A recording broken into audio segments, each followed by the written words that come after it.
I'd say the way that they look at problems, for example, in math, a lot of AP Calculus and Pre-Calculus deals with here are steps to a problem, and then here's that problem. Can you do those steps over and over? But Math SL is sort of different in the fact that they give you pieces of information, and they give you a little bit of how to do certain problems, and then they throw problems at you which aren't quite what you're expecting, and you have to try to figure out how to apply the knowledge you've already learned. I think the thing that makes IB different is because it is very globally minded. I'm learning a lot about what other cultures are like, what other languages people speak. It's very interesting, to come from a small town in Indiana and to learn, about other people and other cultures. I think with IB, the curriculum allows us to move a little bit slower, but get into more depth. With some of those honors and AP courses, it seems like they're really just trying to hammer home a bunch of information. IB really cares about the critical thinking. From my experience, what makes it different is the aim of the overall education. So for IB, it's more about open-mindedness, learning about the world, looking at the bigger picture.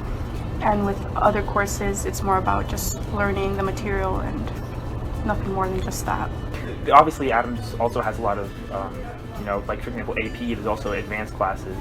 I think IB also takes things to a much higher level. It's not just more difficult, but it's also a different standard of learning. And for example, I've taken AP tests before, as well as IB tests, and I found the AP tests are more so just trying to learn about the facts, whereas IB tests, there's a lot more critical analysis involved. With like a higher level class, it's just the general idea is that it's more difficult, like general like workload and tests and things like that. But taking an IB class, you have to do like different, like the IAs and the different projects and things like that that aren't necessarily included in just like a normal higher level class. And what is an IA? An IA.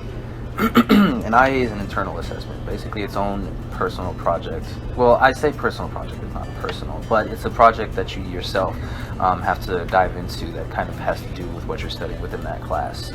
We do a historical investigation, so the student's allowed to choose a topic. It has to be within the 10 years or older. We try to limit it to some of the content in the class. So for my class, it's independence movements, nation building, the Civil War. And they pose a historical question and they answer it. And try to come up with a rationale on something they're interested, hopefully.